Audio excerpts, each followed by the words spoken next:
Au cœur de la campagne anglaise, à une trentaine de kilomètres à l'ouest de Londres, se dresse une forteresse qui n'a jamais cessé d'être habitée depuis près de 1000 ans.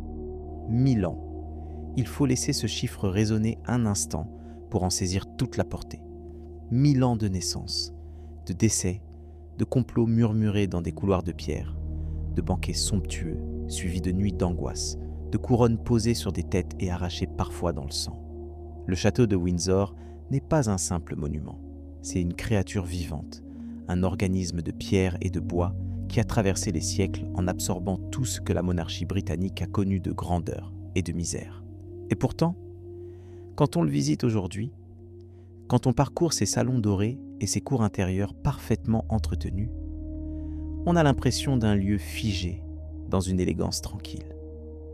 Comme si rien de terrible ne s'y était jamais produit. Comme si ces murs n'avaient été témoins que de cérémonies et de thé servis dans de la porcelaine fine. Mais est-ce vraiment le cas ? Comment un lieu aussi ancien a-t-il pu traverser 10 siècles de turbulences politiques, de guerres civiles, de révolutions et de scandales sans porter les cicatrices de tout cela ? Qui sont les milliers de personnes, serviteurs, ouvriers, artisans, soldats, dont les noms n'apparaissent dans aucun guide touristique, mais sans lesquels ces pierres n'auraient jamais tenu debout. Et pourquoi, encore aujourd'hui, marchons-nous dans ces couloirs avec une admiration silencieuse, sans jamais nous demander ce qu'il en a véritablement coûté pour que ce château reste debout, génération après génération. Dans les prochaines minutes, nous allons remonter le fil du temps, explorer l'histoire documentée de cette résidence royale et tenter de comprendre ce qu'elle représente réellement, au-delà de la carte postale. Si les histoires de châteaux, de palais et des mondes qui ont existé entre leurs murs vous intéressent, abonnez-vous. On commence. Officiellement, le château de Windsor est la plus ancienne et la plus grande forteresse habitée de manière continue au monde. Il est classé au patrimoine mondial, reconnu comme l'une des résidences officielles du souverain britannique et accueille chaque année des centaines de milliers de visiteurs venus du monde entier. Les guides touristiques décrivent avec enthousiasme ses appartements d'État, la chapelle Saint-Georges où reposent de plusieurs monarques, la majestueuse salle Saint-Georges avec ses blasons de l'ordre de la Jarretière, et bien sûr, la fameuse maison de poupée de la reine Mary. Chef-d'œuvre miniature qui fascine les visiteurs depuis des décennies. On parle d'architecture normande, de remaniement gothique, d'ajouts géorgiens et victoriens. On admire les tableaux de Rembrandt, de Rubens, de Van Dyck accrochés dans les salons. On s'émerveille devant les plafonds peints, les lustres monumentaux, les tapis tissés à la main. Tout cela est vrai. Tout cela est documenté, vérifiable, incontestable. Mais toute grande construction a une histoire plus vaste que celle qui apparaît dans les brochures. Et Windsor, peut-être plus que n'importe quel autre château au monde, porte en lui une mémoire bien plus complexe que ce que les apparences laissent deviner. Pour comprendre cette mémoire, il faut remonter au tout début. Il faut revenir à une époque où l'Angleterre n'était pas encore tout à fait l'Angleterre telle que nous la connaissons. Nous sommes en l'an 1066. Guillaume le Conquérant, duc de Normandie, vient de remporter la bataille de Hastings et de s'emparer du trône d'Angleterre. C'est un homme pragmatique, un stratège militaire redoutable, et il sait que conquérir un royaume ne suffit pas. Il faut le tenir, il faut le contrôler, et pour cela, il faut des forteresses. Guillaume ordonne la construction d'un réseau de châteaux à travers tout le pays. Des points de contrôle militaire destinés à surveiller les routes, les rivières et les populations locales. Windsor est l'un d'entre eux. Le site est choisi avec soin. Une colline de craie surplombant la Tamise, à une journée de marche de Londres, offrant une position défensive naturelle remarquable. Le premier château de Windsor n'a rien à voir avec ce que l'on voit aujourd'hui. C'est une construction de type motte castrale, une butte de terre artificielle surmontée d'une tour en bois, entourée d'un fossé et d'une palissade. C'est brut, fonctionnel, militaire. Il n'y a ni dorure, ni tableau de maître. Il n'y a que de la boue, du bois, de la sueur et la volonté d'un conquérant de marquer son territoire.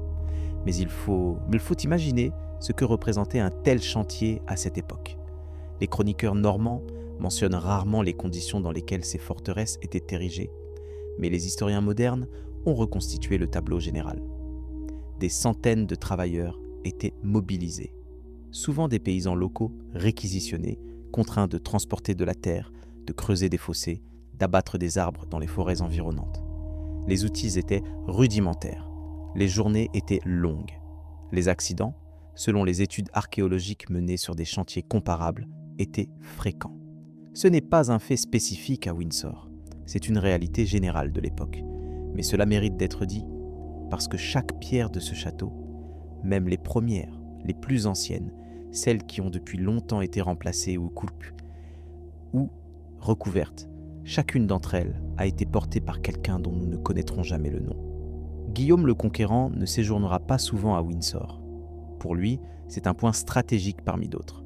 Mais ses successeurs vont progressivement transformer ce poste militaire en quelque chose de très différent. Henri Ier, fils de Guillaume, est le premier roi à y résider régulièrement.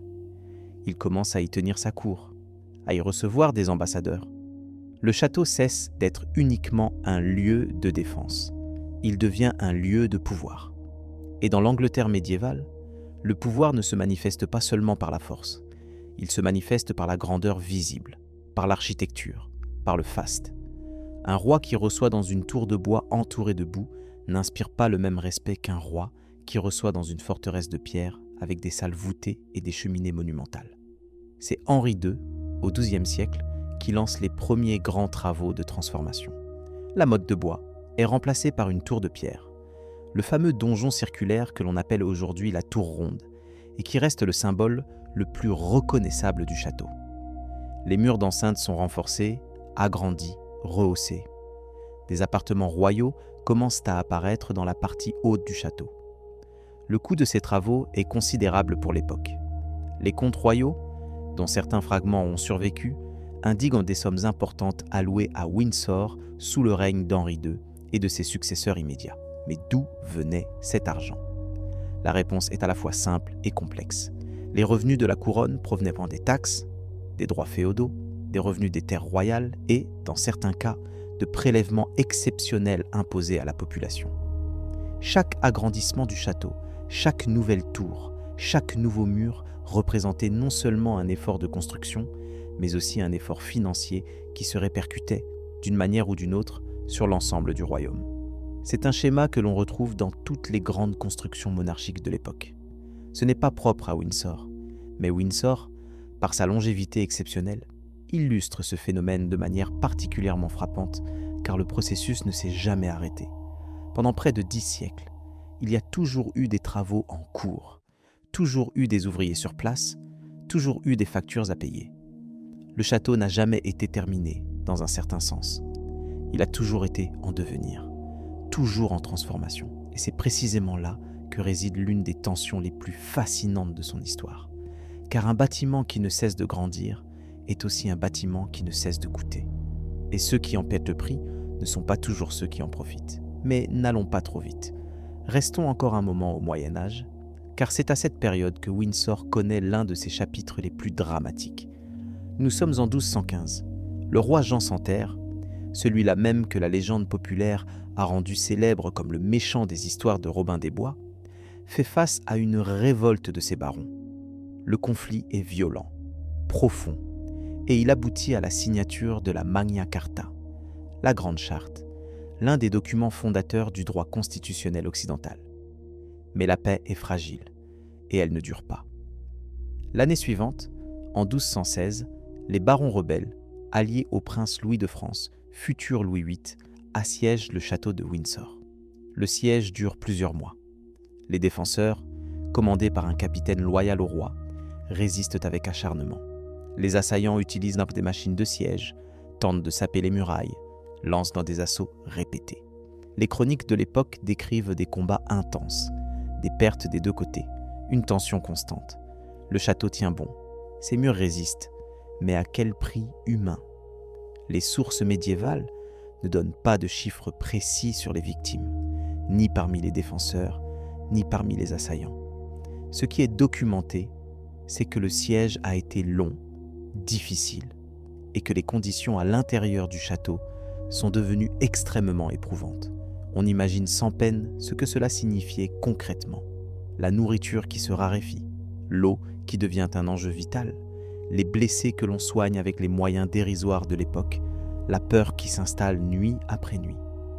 Et tout cela s'est passé dans ces mêmes murs que les touristes parcourent aujourd'hui en admirant les tapisseries. Le siège est finalement levé et Windsor survit. Mais cet épisode marque un tournant. Il démontre que le château n'est pas seulement un symbole de pouvoir. C'est aussi un lieu de conflit. Un lieu où des vies ont été mises en jeu pour défendre non pas des idéaux abstraits, mais les intérêts concrets d'une couronne. Les décennies qui suivent voient Windsor se transformer progressivement sous le règne d'Henri III, puis surtout sous celui d'Édouard III, au XIVe siècle. C'est Édouard III qui va véritablement faire de Windsor ce qu'il est encore en partie aujourd'hui. Ce roi, l'un des plus ambitieux de l'histoire médiévale anglaise, décide de transformer le château en un palais digne de rivaliser avec les plus grandes cours d'Europe. Il fait reconstruire les appartements royaux à une échelle monumentale. Il crée l'ordre de la Jarretière, le plus ancien ordre de chevalerie encore en activité, et fait de Windsor son siège. La chapelle Saint-Georges est érigée comme lieu de cérémonie pour cet ordre, et elle deviendra, au fil des siècles, l'un des joyaux architecturaux du château. Les travaux d'Édouard III sont colossaux. Les historiens estiment que le roi a dépensé l'équivalent de plusieurs millions de livres actuels pour ces transformations. Des centaines d'artisans, maçons, charpentiers, verriers, sculpteurs sont mobilisés. Certains viennent de loin, recrutés pour leurs compétences spécifiques. Les registres royaux mentionnent des noms de maîtres d'œuvre, mais rarement ceux des ouvriers ordinaires. Ce sont eux, pourtant, qui ont taillé chaque pierre, posé chaque poutre, monté chaque échafaudage. Et c'est à cette époque que survient un événement qui va bouleverser non seulement Windsor, mais l'ensemble de l'Europe. La peste noire arrive en Angleterre en 1348. Elle décime entre un tiers et la moitié de la population du pays en l'espace de quelques années. Les chantiers de Windsor sont directement affectés. La main-d'œuvre se raréfie brutalement. Les salaires augmentent, car il y a moins de travailleurs disponibles. Le roi tente de maintenir les travaux malgré tout, et certains documents suggèrent que des travailleurs ont été réquisitionnés de force pour poursuivre la construction. C'est un fait documenté par les historiens qui ont étudié les comptes royaux de cette période. La peste ne s'arrête pas aux portes du château. Il est probable que des membres de la cour, des serviteurs, des soldats de la garnison aient été touchés.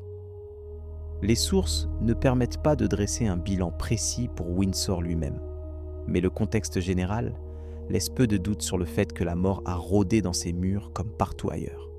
Et pourtant, les travaux continuent. Le château grandit, s'embellit, se transforme. Comme si rien ne pouvait arrêter cette machine. Comme si la volonté royale était plus forte que la peste elle-même. C'est peut-être cela, au fond, qui rend Windsor si fascinant et si troublant à la fois. Cette capacité à absorber les catastrophes, à les intégrer dans ses murs, à les recouvrir de nouvelles couches de pierre et de dorure, jusqu'à ce qu'on les oublie presque. Mais les murs, eux, n'oublient rien. Ils portent en eux la mémoire de tout ce qui s'est passé, même de ce que les chroniques n'ont pas jugé bon de consigner. Et c'est cette mémoire-là, silencieuse, enfouie, que nous allons continuer à explorer.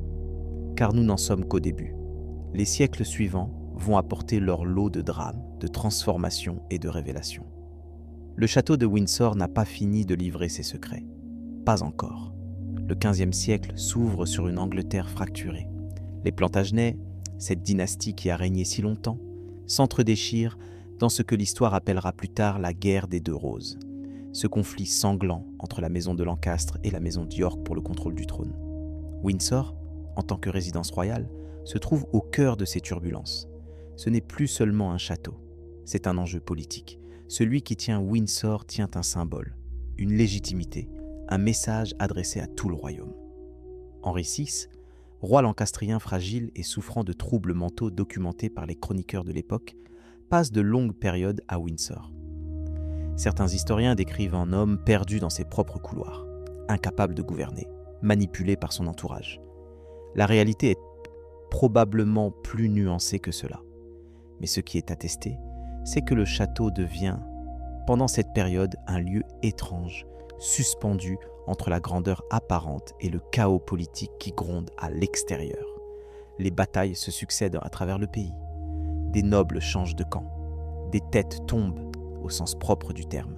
Et Windsor, impassible, continue de recevoir ses occupants successifs, qu'ils soient rois légitimes, régents autoproclamés ou simples gardiens d'une couronne disputée. C'est Édouard IV, le premier roi yorkiste, qui reprend possession du château et poursuit son embellissement. Puis vient Henri VII, le premier Tudor, qui consolide enfin le pouvoir royal après des décennies de guerre civile. Avec les Tudors, Windsor entre dans une nouvelle phase de son existence. Henri VIII, ce roi que le monde entier connaît pour ses 6 épouses et sa rupture avec Rome, fait de Windsor l'un de ses lieux de résidence favoris. Il y chasse dans le Grand Parc, y organise des festivités, y reçoit des ambassadeurs étrangers. Mais Henri VIII est aussi celui qui transforme profondément le paysage religieux de l'Angleterre. Et Windsor n'échappe pas à ces bouleversements. Lorsque le roi rompt avec l'Église catholique et fonde l'Église d'Angleterre, les conséquences que se font sentir jusque dans la chapelle Saint-Georges. Des éléments de décoration religieuse sont modifiés, des pratiques liturgiques changent, des prêtres sont remplacés. Le château s'adapte, comme il l'a toujours fait, à la volonté de celui qui le possède. Et puis, il y a les épouses. Henri VIII fait exécuter 2 d'entre elles, Anne Boleyn et Catherine Howard. Bien que ces exécutions aient lieu à la Tour de Londres et non à Windsor, le château n'est pas étranger à ces drames. Des documents indiquent que certaines des épouses ont séjourné à Windsor, y ont vécu des moments de bonheur apparents avant que leur destin ne bascule. Jane Seymour, la 3e épouse, celle qui donne enfin à Henri un héritier mâle, meurt peu après l'accouchement en 1537. Elle est enterrée dans la chapelle Saint-Georges de Windsor. Henri VIII lui-même y sera inhumé des années plus tard, à ses côtés. Il est étrange de penser que ce roi, connu pour sa brutalité conjugale, repose pour l'éternité à côté de la seule femme qu'il ait véritablement pleurée, si l'on en croit les témoignages de l'époque. Mais Windsor ne se résume pas aux amours et aux drames des rois. Derrière la façade royale, il y a tout un monde invisible qui fait fonctionner cette immense machine. Au XVIe siècle, un château comme Windsor nécessite un personnel considérable. Des cuisiniers, des palefreniers, des blanchisseuses, des jardiniers, des valets, des servantes, des gardes, des chapelains. Certains historiens estiment que plusieurs centaines de personnes travaillaient en permanence dans l'enceinte du château et ses dépendances. Ces gens-là n'ont pas laissé de mémoire. Ils n'ont pas écrit de lettres qui auraient été conservées dans les archives. Ils apparaissent que parfois dans les registres comptables, sous forme de lignes de dépenses, un montant versé pour des services rendus, sans plus de détails. Et pourtant, sans eux, le château n'aurait été qu'une coquille vide. C'est l'un des paradoxes les plus frappants de ces grandes demeures historiques. Elles doivent leur existence même à des personnes dont elles n'ont conservé presque aucune trace. Le XVIIe siècle apporte à Windsor son épreuve la plus radicale. La guerre civile anglaise éclate en 1642, opposant les partisans du roi Charles Ier aux forces du Parlement dirigées par Oliver Cromwell. Charles Ier est un roi convaincu de son droit divin, persuadé que son autorité ne peut être remise en question. Le Parlement, lui, estime que le pouvoir royal doit être limité, contrôlé, encadré. Le conflit est d'une violence terrible. Des batailles rangées, des sièges, des massacres se succèdent à travers toute l'Angleterre, l'Écosse et l'Irlande. Windsor tombe aux mains des forces parlementaires relativement tôt dans le conflit. Le château est utilisé comme quartier général militaire, comme prison pour les officiers royalistes capturés, et même, selon certaines sources, comme caserne. Les soldats de Cromwell occupaient les salons royaux. Les tapisseries, les œuvres d'art, le mobilier précieux sont en partie dispersés, vendus ou endommagés. Ce qui avait été construit et accumulé pendant des siècles est traité comme un butin de guerre ou simplement négligé. Et puis vient le moment le plus sombre. Charles Ier, capturé, jugé et condamné à mort par un tribunal parlementaire, est exécuté à Londres le 30 janvier 1649. C'est la première fois dans l'histoire de l'Angleterre qu'un roi est officiellement mis à mort par ses propres sujets. Le corps du roi est ramené à Windsor. Il est enterré dans la chapelle Saint-Georges, sans grande cérémonie, selon les témoignages de l'époque. Pas de funérailles royales, pas de cortège solennel, juste un enterrement discret, presque honteux, comme si même dans la mort, le roi déchu devait être traité avec une forme de mépris. Certains récits, transmis par des chroniqueurs proches des événements, décrivent une scène empreinte de tristesse et de malaise. Des flocons de neige tombant sur le cercueil au moment où il est porté dans la chapelle. Un silence pesant, un sentiment que quelque chose d'irréparable venait de se produire. Il est difficile de vérifier chaque détail de ces récits, car ils ont été écrits dans un contexte politique chargé, où chaque camp avait intérêt à présenter les événements sous un jour particulier. Mais ce qui est certain, c'est que la mort de Charles Ier a profondément marqué Windsor. Le château devient pendant quelques années un lieu sans roi, un palais sans souverain, une anomalie dans sa propre histoire. Cromwell gouverne l'Angleterre en tant que Lord Protecteur et Windsor perd temporairement sa fonction de résidence royale. Certains éléments de son patrimoine sont vendus aux enchères. Des inventaires de l'époque permettent de mesurer l'ampleur de ce qui a été dispersé. Des tableaux, des tapisseries, des bijoux, des objets d'orfèvrerie accumulés sur des générations. La restauration de la monarchie en 1660, avec le retour de Charles II, fils du roi exécuté, marque un nouveau tournant. Charles II est déterminé à redonner au château sa splendeur. Il fait appel à des architectes et des artistes de premier plan. Les appartements royaux sont redécorés dans le style baroque, avec des plafonds peints par Antonio Verio, un artiste italien dont les fresques spectaculaires transforment les salles en véritable théâtre visuel. Des sculptures de Grinling Gibbons, considéré comme le plus grand sculpteur sur bois de l'histoire anglaise, ornent les murs et les cheminées. Le parc est redessiné, avec cette longue allée rectiligne, la Long Walk, qui s'étend sur près de 5 km depuis le château jusqu'à la statue équestre de George III, créant une perspective monumentale qui impressionne encore aujourd'hui. Mais ces travaux colossaux ont un coût, et ce coût est supporté en grande partie par les revenus de la couronne, c'est-à-dire, en définitive, par les contribuables anglais. C'est un schéma qui se répète encore et encore dans l'histoire de Windsor. Chaque nouveau roi, chaque nouvelle reine veut laisser sa marque sur le château. Et chaque fois, cela implique des dépenses considérables, des mobilisations de main-d'œuvre, des années de travaux. Le XVIIIe siècle est relativement calme pour Windsor. Les rois hanovriens, Georges Ier et Georges II, préfèrent d'autres résidences et le château entre dans une période de relatif déclin. Les bâtiments vieillissent, certains sont mal entretenus, des parties du château deviennent presque inhabitables. C'est Georges III qui redonne vie à Windsor à la fin du siècle. Ce roi, que l'histoire retient souvent comme le monarque qui a perdu les colonies américaines, développe un attachement profond pour le château. Il y installe sa famille, y mène une vie relativement simple comparée à ses prédécesseurs et fait réaliser des travaux importants de restauration. Mais Georges III est aussi le roi qui sombre progressivement dans la maladie mentale. Les médecins de l'époque parlent de folie, un terme qui recouvre probablement ce que la médecine moderne identifierait comme une porphyrie ou un trouble bipolaire sévère. Les dernières années de sa vie, Georges III les passe enfermé dans les appartements de Windsor, aveugle, sourd, incapable de reconnaître ses proches, errant dans des pièces dont il ne perçoit plus ni la beauté ni la signification. Il est probable que les serviteurs qui s'occupaient de lui au quotidien aient été témoins de scènes profondément éprouvantes. Certains témoignages indirects, rapportés par des membres de la cour dans leur correspondance, évoquent des cris nocturnes, des conversations avec des personnes absentes, une détresse que toute la grandeur de Windsor ne pouvait soulager. Le roi meurt en 1820, après une agonie de plusieurs années. Il avait régné 60 ans, le plus long règne de l'histoire anglaise à cette date, et il avait passé la dernière décennie de sa vie, prisonnier de son propre esprit, dans un château qui avait été conçu pour abriter le pouvoir suprême. Il y a quelque chose de profondément ironique dans cette image.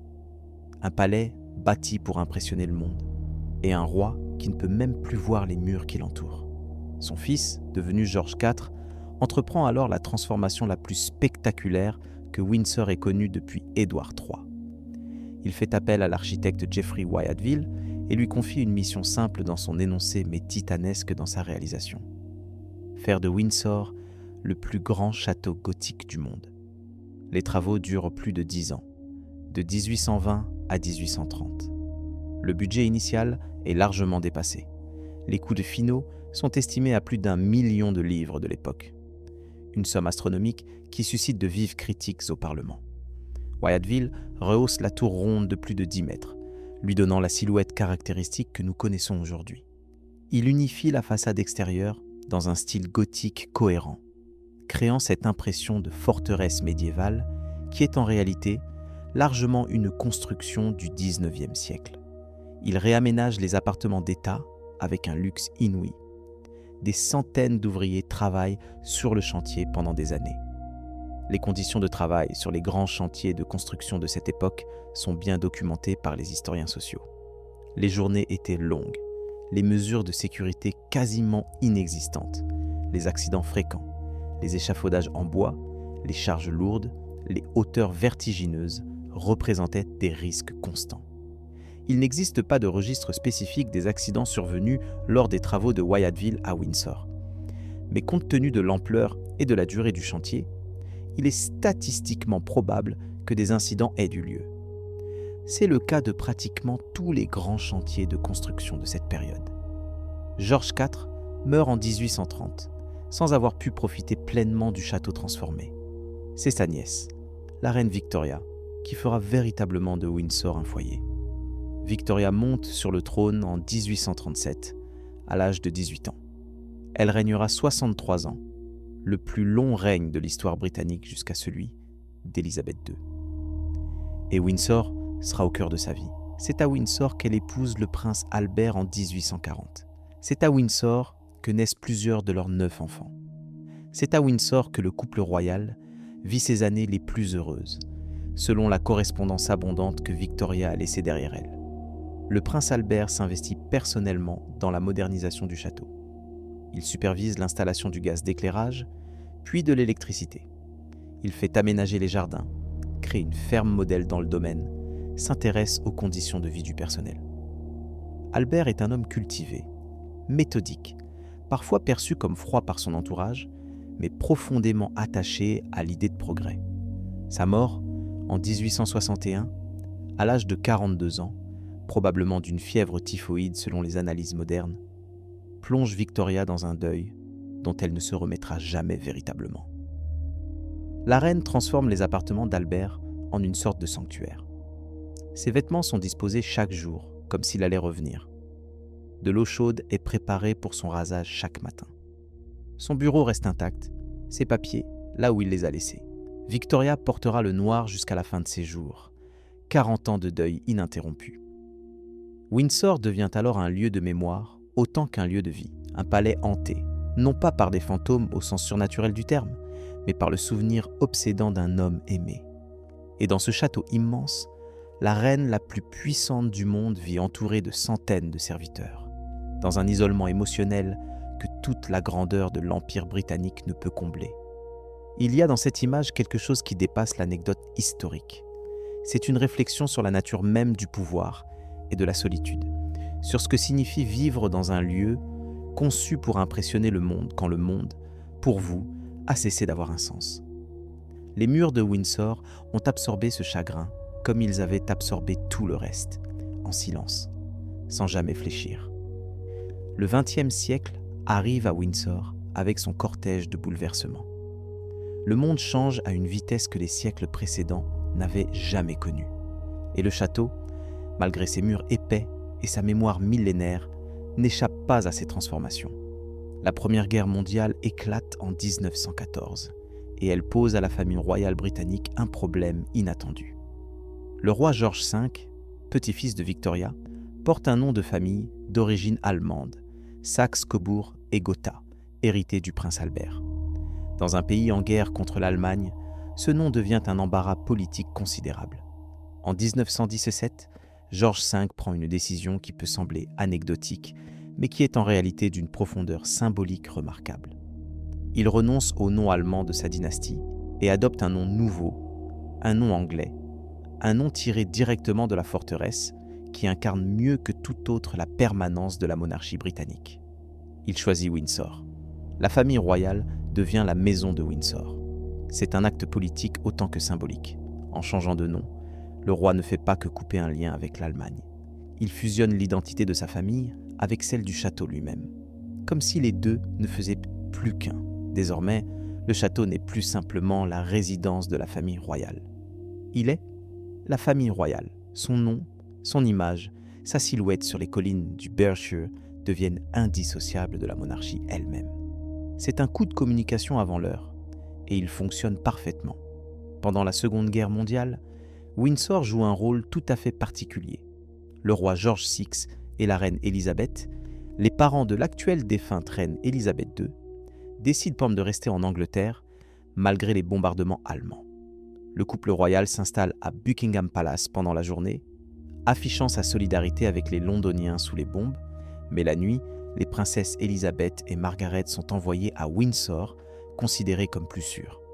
Les jeunes princesses passent une grande partie de la guerre dans le château.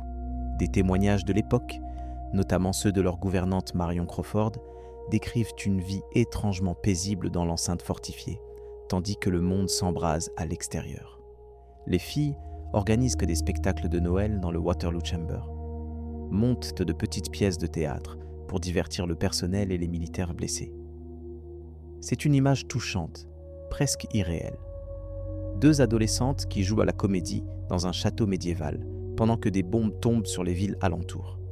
Mais Windsor lui-même n'est pas totalement à l'abri. Des mesures de protection sont prises. Les vitraux les plus précieux de la chapelle Saint-Georges sont retirés et mis en sécurité. Les œuvres d'art les plus importantes sont déplacées. Des abris anti-aériens sont aménagés dans les sous-sols du château. La menace est réelle. Des bombes tombent sur le parc de Windsor à plusieurs reprises. Certaines sources mentionnent des impacts à proximité immédiate du château. La forteresse, qui a résisté aux sièges médiévaux, doit maintenant faire face à la guerre aérienne moderne. Et elle tient bon, une fois de plus. Après la guerre, c'est Élisabeth II qui va entretenir la relation la plus longue et la plus intime avec Windsor. Montée sur le trône en 1952, elle régnera 70 ans, et pendant tout ce temps, Windsor restera son lieu de résidence préféré. C'est là qu'elle passe la plupart de ses week-ends, là qu'elle monte à cheval dans le Grand Parc, là qu'elle reçoit des chefs d'État en visite officielle. C'est là aussi qu'elle se retire dans les moments difficiles. Et des moments difficiles, il y en a eu. Le 20 novembre 1992, un incendie se déclare dans la chapelle privée du château. Le feu se propage rapidement, alimenté par les boiseries anciennes, les tentures, les meubles accumulés pendant des siècles. Pendant 15 heures, plus de 200 pompiers luttent contre les flammes. 9 des principaux appartements d'État sont détruits ou gravement endommagés. Plus de 100 pièces sont touchées. La surface dévastée représente environ 9000 mètres carrés. C'est un désastre patrimonial d'une ampleur considérable. Des œuvres d'art, des éléments de décoration historique, des structures architecturales vieilles de plusieurs siècles sont perdues ou abîmées. Miraculeusement, selon les rapports officiels, aucune victime n'est à déplorer. Mais le choc est immense. La reine elle-même est photographiée sur les lieux, le visage marqué par l'émotion, observant les ruines fumantes de ce qui avait été l'un des cœurs de sa résidence.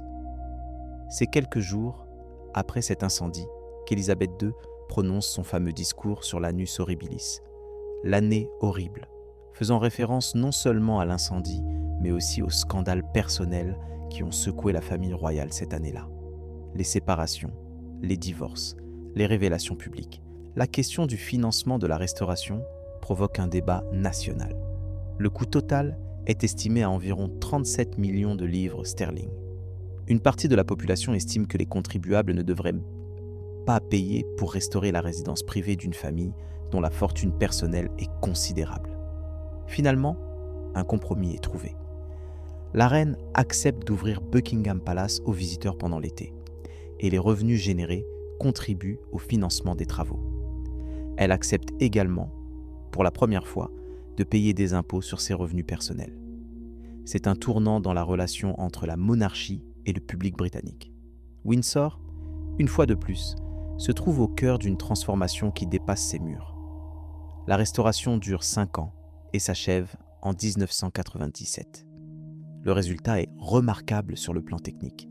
Certaines pièces sont restaurées à l'identique en utilisant des techniques artisanales traditionnelles. D'autres sont repensées dans un style contemporain qui s'intègre harmonieusement à l'ensemble historique. Des centaines d'artisans participent au chantier. Des doreurs, des peintres, des ébénistes, des sculpteurs, des maîtres verriers. C'est l'un des plus grands projets de restauration patrimoniale du XXe siècle. Et il illustre une réalité fondamentale de l'histoire de Windsor. Ce château n'a jamais cessé de nécessiter des travaux. Depuis Guillaume le Conquérant jusqu'à aujourd'hui, il y a toujours eu des ouvriers dans ses murs, toujours eu des échafaudages quelque part, toujours eu des réparations en cours. Un château de cette taille et de cet âge est un organisme en perpétuel entretien. Il faut chauffer des centaines de pièces, entretenir des kilomètres de toiture, surveiller des fondations qui datent du XIe siècle, restaurer des peintures que l'humidité et le temps dégradent inexorablement. Le coût annuel d'entretien de Windsor se chiffre en millions de livres. C'est une réalité que les visiteurs ne perçoivent généralement pas lorsqu'ils parcourent les salons impeccables et les couloirs parfaitement éclairés. Derrière la beauté, il y a un effort constant, quotidien, invisible. Et il y a les gens qui accomplissent cet effort. Les employés actuels du château, ceux qui nettoient, réparent, restaurent, surveillent, guident, sont les héritiers directs de ces milliers de serviteurs, ouvriers et artisans qui ont maintenu Windsor en vie depuis 10 siècles. Leurs conditions de travail sont évidemment incomparablement meilleures que celles de leurs prédécesseurs médiévaux. Mais le principe reste le même. Un petit nombre de personnes habitent le château. Un grand nombre de personnes travaillent pour que cette habitation soit possible. C'est la structure fondamentale de toute grande demeure aristocratique. Et Windsor l'incarne à une échelle sans équivalent. Le 21 avril 2021, le prince Philippe, duc d'Édimbourg, époux d'Élisabeth II depuis 73 ans, meurt au château de Windsor à l'âge de 99 ans. Ses funérailles ont lieu dans la chapelle Saint-Georges, mais en raison des restrictions sanitaires liées à la pandémie de Covid-19, la cérémonie est réduite à une trentaine de personnes.